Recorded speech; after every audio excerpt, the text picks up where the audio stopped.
everybody. Welcome to the Wasatch High School 2019-2020 school year and your first advisory.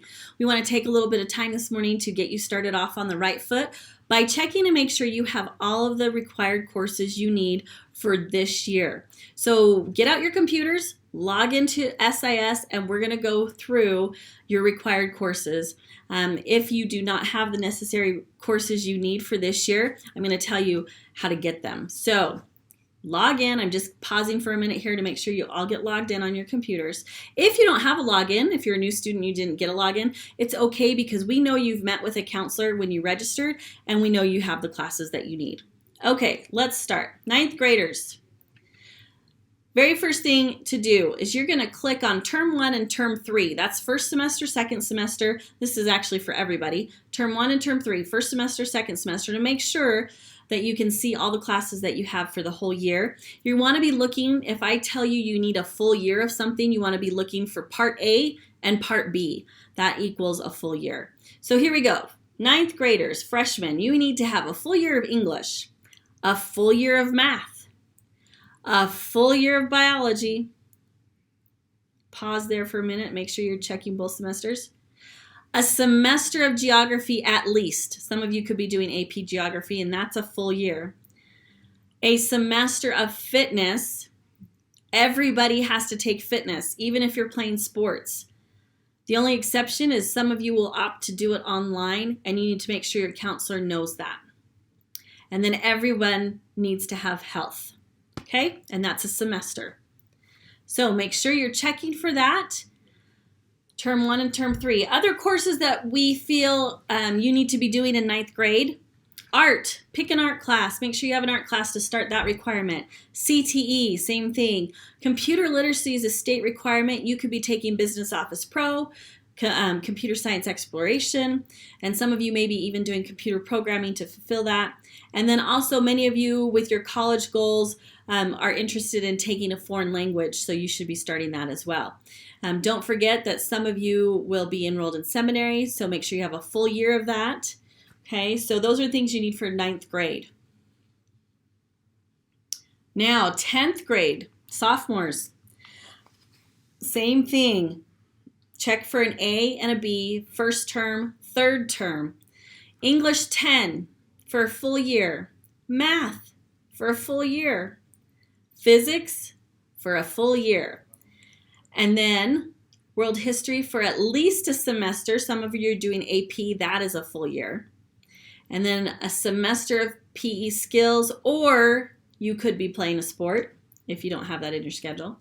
Okay, computer literacy, if you didn't do it in ninth grade, you need to be doing it in 10th for sure. And then continuing your art requirement, your CTE requirement, and most of you should be finishing up your second year of a foreign language. Some of you will be just starting, and that's okay. So make sure you have those core classes in your schedule.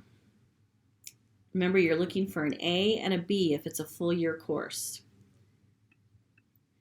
All right, juniors. Juniors, very similar. English for a full year, math for a full year, science for a full year, and most of you have been advised to take chemistry. Some of you will be doing something different, and that's okay, but a third year of science. U.S. history for a full year, and then most of you should be wrapping up your PE requirements by either choosing a PE elective like yoga or dance or playing a school sport. You will also have room in your schedule to fit financial literacy. That's a state requirement for graduation. Wrapping up your art credit by taking another art class, and the same goes for CTE. So by the end of your junior year, we really hope you have finished the art and CTE requirements. Okay, so 9th, 10th, and 11th graders, if you are missing something from your schedule, you have the opportunity tonight and tomorrow to jump online and fix it. So you can go home and you can jump online and play around with your schedule to fit in what you're missing. That's the beauty of online scheduling now. Okay, so now we are going to go on to seniors. Seniors, we're not going to go over course lists because there's so much variety in every senior's what they need. So we're not going to go over each course. We're going to check your credits instead. So you should be in your profile. First thing you should see is your schedule right here. So if you're looking at my screen, you can see your schedule. At the bottom of your schedule, you see this blue link for credit evaluation. Go ahead and click on that, and you're going to see your PDF of your credit evaluation. Scroll to the second page, and at the end of the second page, you'll see these summary boxes. And this is what we're going to look at to see where you're at. The very first thing I like to do is look at your remaining columns. So hopefully all of you have blank or empty remaining columns. If your columns are blank, that means you've completed or accounted for all of your core classes. Okay, that means they're in your schedule or you've already done them.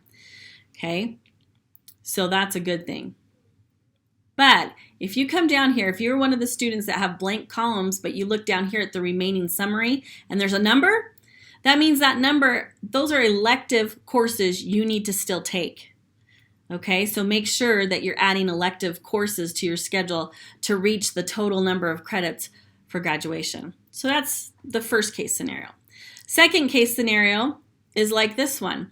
So you look at this student, and in her remaining column, it shows that she still needs credit, which means she still needs to do some core classes, and we need to make sure she gets those in her schedule.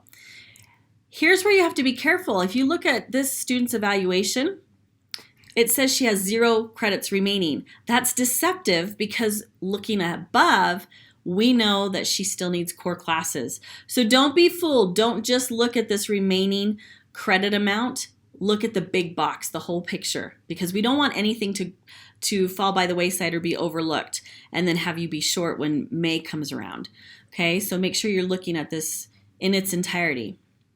Okay, so you're looking at those remaining columns. If there's anything in them, that means you have core classes. If there's anything posted as a remaining credit, you most likely have elective credit to do. And seniors, you will be meeting with your counselor. You need to get with your counselor if you haven't already to fix your schedule because you do not have the online scheduling option.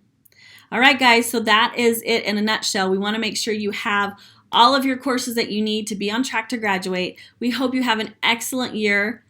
Remember to do your best, work hard, ask for help, utilize the resources we have here at Wasatch High to help you have a successful year.